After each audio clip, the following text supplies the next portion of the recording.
Good morning children. In the previous class we discussed about the excretion in animals. So in detail we learned about the human excretion, how it is going to happen, all that we have discussed.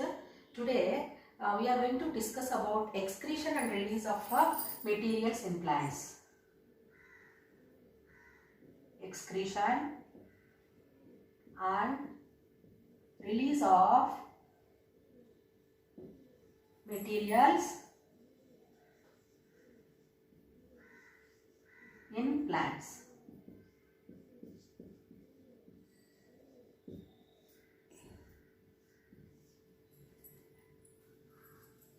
As you know that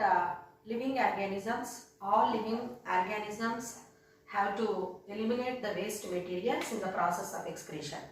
So in that plants are also excreting some of the waste materials. So we are all performing different kinds of life activities. So all together we call it as the metabolism. So during that metabolism, some of the materials are produced which are needed for one's own development, and some of the materials are not needed for the body. So such type of materials which are produced, they have to be eliminated from the body. So now that we are going to learn under excretion. Okay, so now in plants how the process of excretion is going to happen. So are we going to observe the specific organs in plants how we observe in animals? Means usually we don't see such type of organs, specific organs needed for excretion in animals like in plants. Means in plants there are no specific excretory organs, but the process of excreting, that is elimination of waste materials, especially nitrogenous waste materials is going to happen, or sometimes carbon compounds are also going to be eliminated from the body, that is from the plants. So now how that process is going to happen we will learn now. During the metabolism, the rate of accumulation of waste products in plants, it is very low when compared with the animals. So now you know that in plants photosynthesis is going to happen or respiration is going to happen just like animals. So now in photosynthesis, so photosynthesis is helping in preparing food. So during that process daytime it is happening. So in this process oxygen and water are produced along with the starch. So starch is useful for the plants, whereas oxygen it is not needed in that process, so it is going to be eliminated. So during the process of respiration, in respiration carbon dioxide and water are produced as respiratory byproducts. Is it clear to children? So this oxygen and carbon dioxide whatever are produced in the plants are going to be sent out of the body through stomata of leaves. Is it clear to you? So through stomata. So we know that epidermal cells of plant pots contain the stomata, and oxygen and carbon dioxide both are going to be sent out of the plant. How the plants are going to manage or send this waste materials means we know that different materials are which are produced in the plants are going to be sent out by the different processes. We know that excess water whichever is produced in the plants is going to be eliminated. How plants manage to send this waste materials? For example, excess water produced by the plants or taken up by the plants is going to be sent out through a process called transpiration or guttation, which you read in the previous lesson. So excess water is going to be sent out of the plant through the transpiration and guttation. So required water has to be present inside the plant pots, and if it is excess in water, that will be sent out.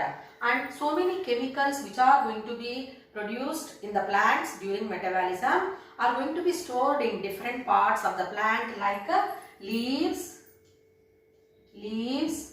then bark, fruits, or sometimes flowers, etc. So we observe periodical shedding of leaves, we can see, and ripened fruits are going to be falling down. So how it is going to happen means that waste materials whichever are produced are going to be accumulated at that parts, and they are going to help in shedding of leaves or ripened fruits falling. It is going to happen like that. The excess excretory products which are produced are going to be get rid of from the plants. Waste materials are stored in the fruits in the form of aphids.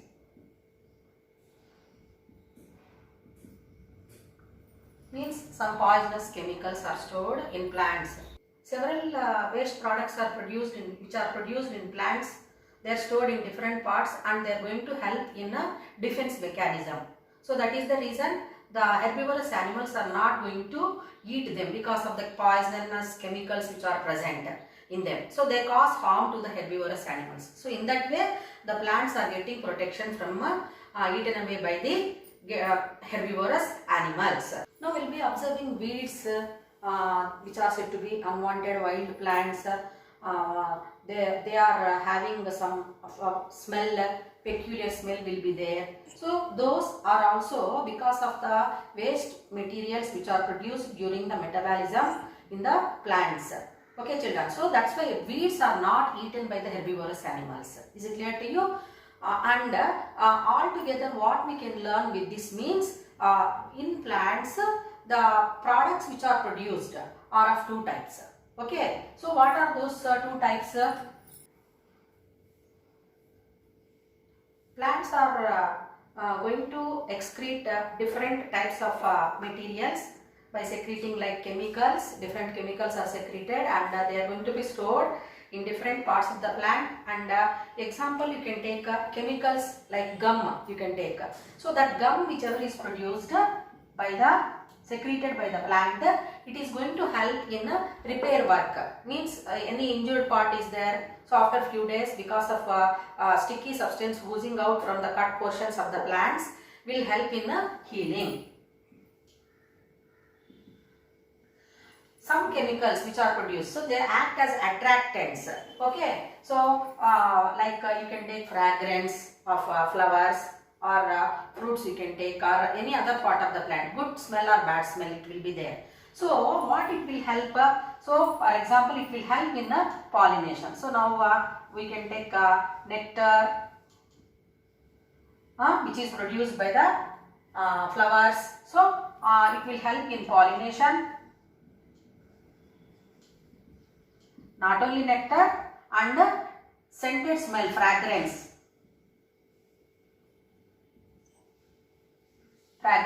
So it helps in pollination and dispersal of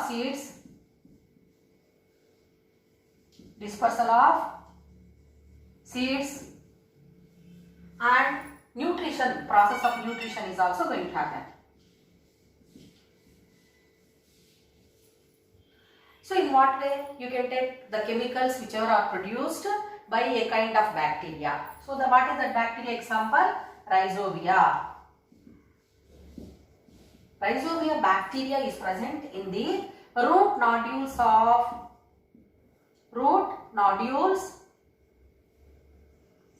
of bean family plants. So bean plant root, if we observe, we can see the nodular structures on the roots. So in the roots we can observe bacteria. Okay children, what is that bacteria? Rhizobia bacteria. So what it is going to do, is it helping? Means the Rhizobia bacteria is helping the plants. Rhizobia bacteria is helping the plant in nutrition. So what type of nutrition? That is a symbiotic nutrition. Symbiotic type of nutrition. So you learned that in first lesson. Is it clear to you? So symbiosis, in symbiosis what is going to happen? So this Rhizobia bacteria present in the root nodules of plants is going to provide nitrogen to the plant and plant is going to provide shelter to the bacteria. So both are getting benefits. So here that type of mutual benefit happening between two different organisms is called symbiotic nutrition.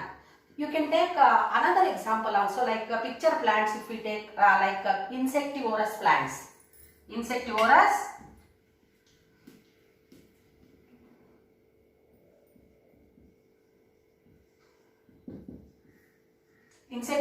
plants like Nepenthes, Drosera, Utricularia. So in these plants, they are going to produce sticky substance, that is chemical only, excretory product, and that is going to help in attracting insects. So because of that smell, the insects are attracted and trapped, and from that they are going to get, the plant is going to get additional nutrients, especially nitrogen from the insects. So in that way, the chemicals produced by the plants are going to help the plants. So all the metabolic products which are produced in plants, we can divide them in two ways or two types which are produced in plants, which are said to be primary metabolites.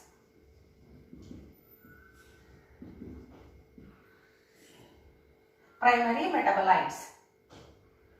So what is the meaning of this? What you can understand primary metabolites and means the chemicals which are produced by the plants.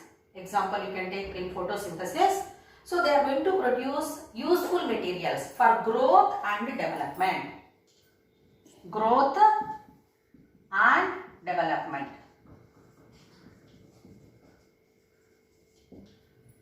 So overall growth and development of the plant parts is going to happen because of some substances which are produced in the plants during metabolic activities. So such type of substances or products are called as primary metabolites.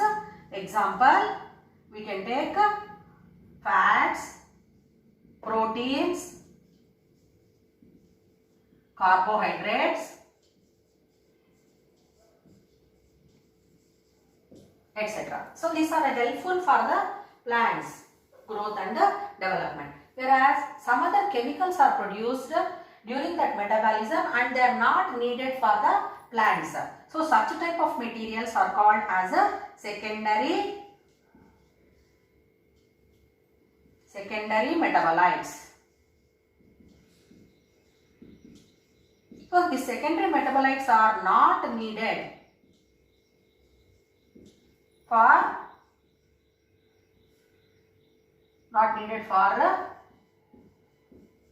growth and development.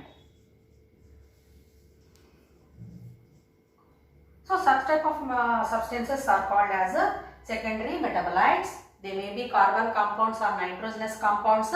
Like examples we can take alkaloids,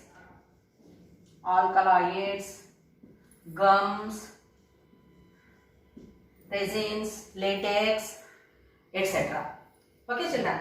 So now not needed for the growth and development. So such type of chemicals which are produced by the plants and stored in different plants of the different parts of the plants, they are called as secondary metabolites. Alkaloids, gums, etc. These are having some fragrance and fragrance will be there, color also will be there, and plants are not directly using them, but human beings, we people are going to make use of them in our day-to-day life. Thank you.